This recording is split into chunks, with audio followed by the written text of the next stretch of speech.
कहते हैं सियासत में शख्सियत की बहुत ज़्यादा ज़रूरत होती है और जब ज़रूरत महसूस होती है तो शायद जो व्यक्ति राजनीति में उतरता है अपने आप को उसी मैखाने में ढाल लेता है या यूँ कह लें उसी सांचे में ढाल लेता है। अरविंद केजरीवाल ने आम आदमी पार्टी बना करके दिल्ली के ऊपर जो किला फतह किया है उसके बाद से अब सवाल उठने लगे हैं कि दरअसल आम आदमी पार्टी ने दिल्ली की जनता से जो वादे किए हैं वो वादे किस तरीके से पूरा किया जाएगा। साथ में सवाल ये भी है कि जिन मैनिफेस्टो में जिन वादों का जिक्र किया गया है क्या इन वादों को समय रहते पूरा किया जाएगा।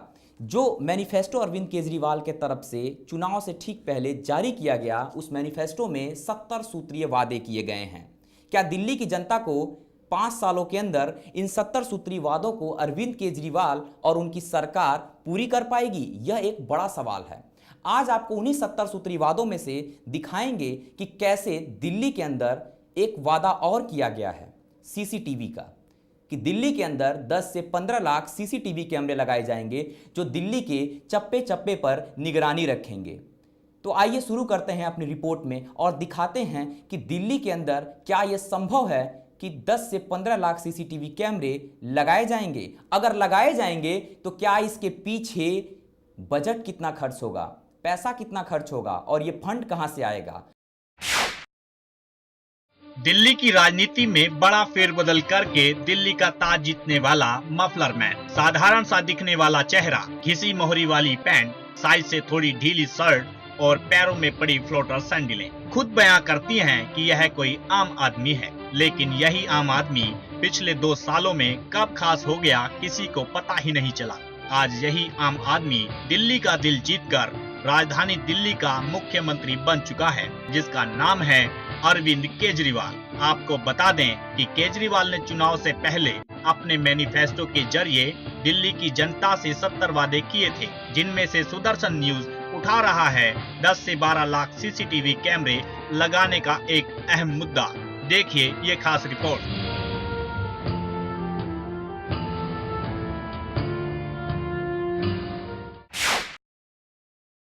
आम जनता से सीसीटीवी लगाने का वादा तो कर दिया गया है, लेकिन यह कैसे संभव होगा, इस वादे को अमलीय जामा कैसे पहनाया जाएगा, इसके लिए 5 सवाल सुदर्शन न्यूज उठा रहा है। सबसे पहला सवाल कि आखिर इन सीसीटीवी कैमरों का रख रखाव कैसे होगा।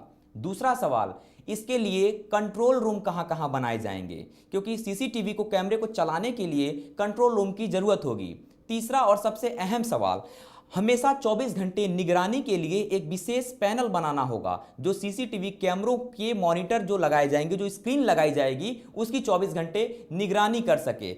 और चौथे सवाल में रख रखाव की बात आती है कि जो सीसीटीवी लाखों की संख्या में लगाए जा रहे हैं उसे किस तरीके से उसको मेंटेन किया जाएगा, उसका मेंटेनेंस चार्ज कितना आएगा। और पांचवा सबसे अहम सवाल, 2005 में दिल्ली के सरोजनी नगर इलाके में जब ब्लास्ट हुआ था उसके बाद से यह बात कही गई थी कि उन इलाकों में, खास करके पूरे दिल्ली में जगह जगह सीसीटीवी कैमरे लगाए जाएं। कैमरे लगा दिए गए, लेकिन उसके बाद से ना तो उन्हें कभी चेक किया गया, ना उनकी फीट कभी किसी ने जाकर के देखी। क्या वही हाल होने वाला है आम आदमी पार्टी के वादों का? पूरी पड़ताल विस्तार से दिखाएंगे आपको। आइए सबसे पहले आपको बताते हैं कि किस तरीके से दिल्ली के अंदर ये सीसीटीवी कैमरे लगाने संभव होंगे। सवाल नंबर 1, कंट्रोल रूम। पूरी दिल्ली को एक ही कंट्रोल रूम में लेकर आना समुंदर को लोटे में भरने जैसी बात होगी। इसलिए दिल्ली सरकार को छोटे छोटे कंट्रोल रूम बनाने होंगे जो कि आपस में और साथ ही पुलिस कंट्रोल रूम से जुड़े रहेंगे।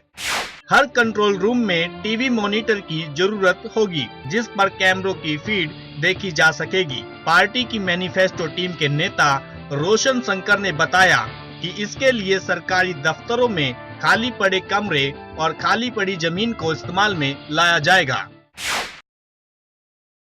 एक तरफ दिल्ली के अंदर सीसीटीवी कैमरे लगाने की बात हो रही है, तो हम एक लैब के अंदर ही आए हैं ये जानने के लिए कि दरअसल किस तरीके से इन सीसीटीवी कैमरों को लगाया जाएगा और उसका रखरखाव कैसे होगा, क्योंकि सबसे बड़ा सवाल यही होता है रखरखाव का और डाटा को सुरक्षित रखने का। सीसीटीवी कैमरे से जो वीडियो फुटेज प्राप्त होती है उसकी सुरक्षा बड़ी अहम होती है, उसे सुरक्षित रखना सबसे अहम माना जाता है। और ख़ास करके अगर सर्वर की बात करें तो इसके लिए एक बेहतर सर्वर की ज़रूरत होती है जिनमें बेहतर से बेहतर डाटा को सुरक्षित रखा जा सके। स्टोरेज की क्षमता ज़्यादा होनी चाहिए। मैं जिस मॉनिटर को आपके सामने दिखा रहा हूँ, इस मॉनिटर की जो कैपेसिटी है, ये आपको छोटे छोटे विंडो दिखाई दे रहे हैं साइड साइड में। मैं अपने कैमरामैन से कहूँगा दिखाएं। ये छोटे छोटे जो विंडो हैं, इनकी कैपेसिटी सिर्फ उन 42 कैमरे को मॉनिटर करने की है। यानी कि आप 3 मॉनिटर से, वो भी इन छोटे छोटे स्क्रीन के अंदर 42 कैमरे को मॉनिटर कर रहे हैं।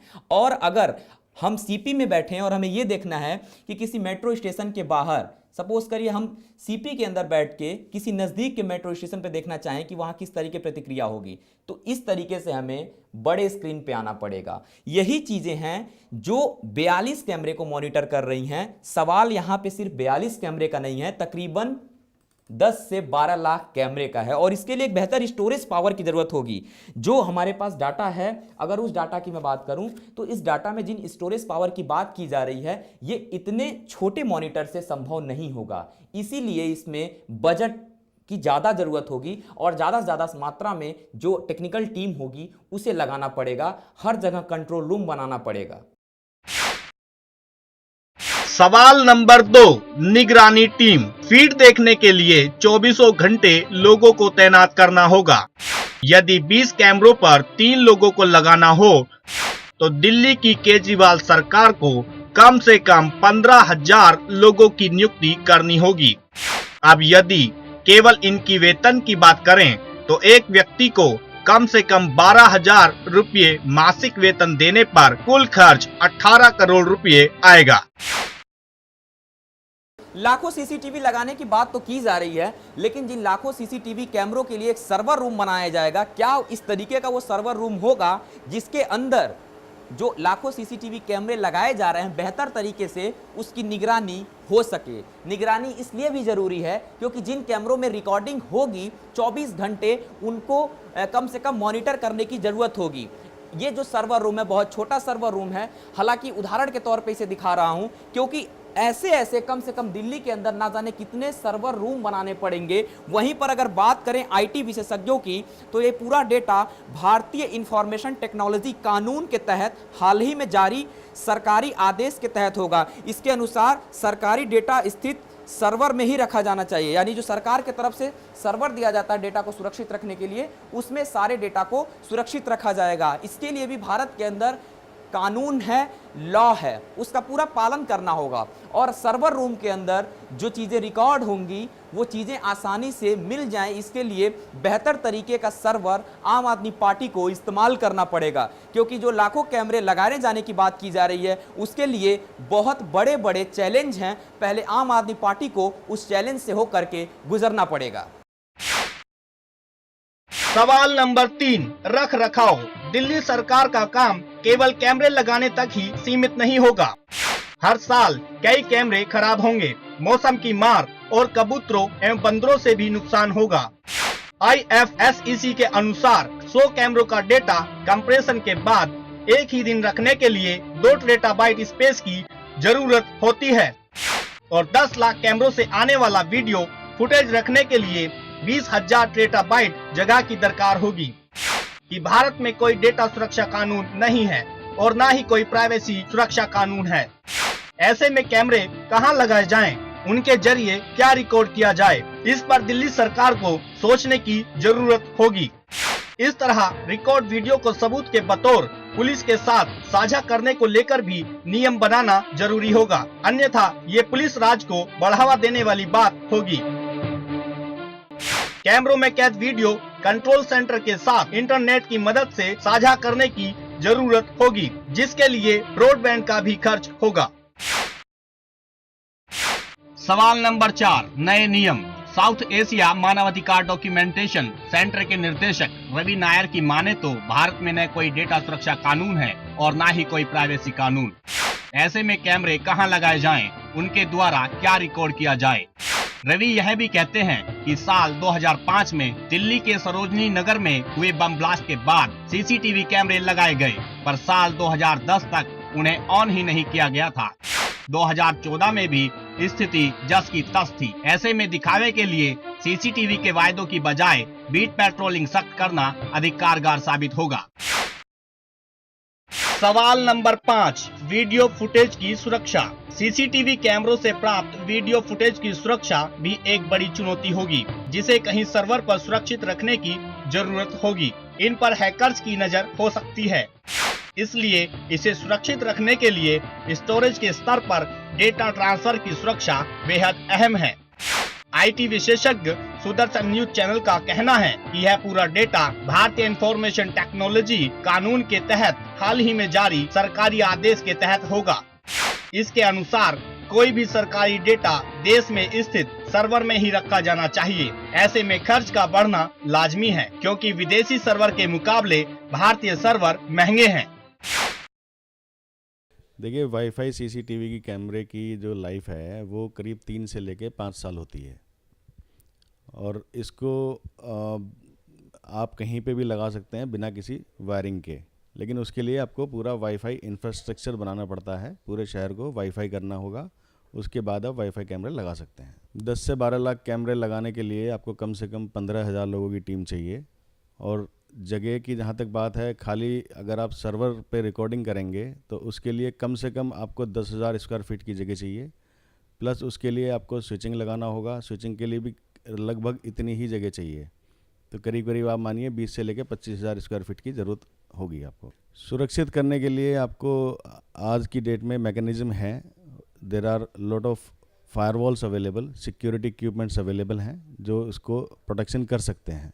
उसमें कोई दिक्कत नहीं है, आप पूरी सुरक्षा के साथ में रिकॉर्डिंग कर सकते हैं, रिकॉर्डिंग रख भी सकते हैं। देखिए, जो भी कैमरे आउटडोर एनवायरनमेंट में लगाए जाते हैं उनको वेंडल प्रूफ एनवायरनमेंट दिया जाता है, जिसको हम IP56 और IP66 बोलते हैं, जिससे वो कैमरों की लाइफ आपकी आराम से 5 साल निकल आती है, कोई दिक्कत नहीं होती उसमें। कामयाबी में तो आप ये कह सकते हैं कि वाईफाई अपने आप में एक बहुत बड़ा इशू है। जितने भी कैमरे वाईफाई पे लगते हैं उनमें दिक्कत आती है, क्योंकि वाईफाई पे सिग्नल्स का प्रॉब्लम है, आपका हिंड्रेंस है, कहीं पे पेड़ आ गया, कहीं पे आपका बड़ी बिल्डिंग आ गई, तो वाईफाई करने के लिए आपको जितने कैमरे चलाने के लिए वाईफाई इंफ्रास्ट्रक्चर लगाना होगा उतनी, मतलब आप ये मानिए कि आप अगर केबल के थ्रू कैमरा जोड़ते हैं, ऑप्टिकल फाइबर के थ्रू जोड़ते हैं, तो उसकी एक तो लाइफ भी अच्छी होगी और उसकी रिकॉर्डिंग भी प्रॉपर आएगी, और उसका जो वाईफाई का जो सिग्नल वीक होता है वो प्रॉब्लम उसमें नहीं रहती। तो वाईफाई कैमरा एक बड़े शहर में सजेस्टेबल नहीं है बिल्कुल भी। वाईफाई कैमरा आज तक पूरे वर्ल्ड में कहीं पे भी इतना ज़्यादा सक्सेसफुल नहीं रहा है। आपको वाईफाई स्पॉट्स बना के आपको पूरे शहर को पहले वाईफाई क्रिएट करना पड़ेगा, जिसकी कि स्पीड बहुत अच्छी चाहिए। आप इसमें केबीज में स्पीड नहीं देख सकते, आपको एमबीज में स्पीड चाहिए, जिसमें कम से कम एक कैमरा आपको जब स्पीड देगा तो आपको 100 Mbps की स्पीड चाहिए। ये खाली ये नहीं कि आप एक वाईफाई लगा दिया और उससे आपने 100 कैमरे चला दिए, आपको एक कैमरे के लिए स्पेशली डेडिकेटेड वाईफाई इक्विपमेंट चाहिए होगा। इसलिए इसकी कॉस्टिंग बहुत ज़्यादा ऊपर चली जाती है जब आप वाईफाई पे कंप्लीट सीसीटीवी चलाना चाहते हैं। नहीं, ब्रॉडबैंड से इसका कोई लेना देना नहीं है। वाईफाई तो अपने आप में एक इंडिपेंडेंट इंफ्रास्ट्रक्चर बनेगा, इसका ब्रॉडबैंड से कोई लेना देना नहीं है। ये तो आपका एक पर्सनल नेटवर्क बन जाएगा, पूरे शहर का एक नेटवर्क अलग बन जाएगा। इससे आप इंटरनेट शेयरिंग नहीं कर सकते, आप इसको सिर्फ और सिर्फ सीसीटीवी के लिए ही यूज़ कर पाएंगे। 70 सूत्रीय वादे तो कर दिए गए हैं दिल्ली की जनता से, लेकिन सबसे अहम वादा था सीसीटीवी कैमरे लगाने का। राजधानी के अंदर 10 से 12 लाख कैमरे लगाए जाएंगे। इसके लिए बाकायदा बजट होना चाहिए, धन खर्च होगा, और ये चीज़ें कहाँ से आएंगी। और आपने पूरी रिपोर्ट देखा कि इसे अगर करना है तो किन 5 बातों को ध्यान रखना होगा आम आदमी पार्टी की सरकार को। क्या ये संभव हो पाएगा कि राजधानी के अंदर 5 साल के अंदर 10 से 12 लाख कैमरे लगा दिए जाएंगे? ये भी सबसे अहम विषय है। फिलहाल इस खास रिपोर्ट में इतना ही। कैमरामैन मनीष मिश्रा के साथ गौरव मिश्रा, सुदर्शन न्यूज़, दिल्ली।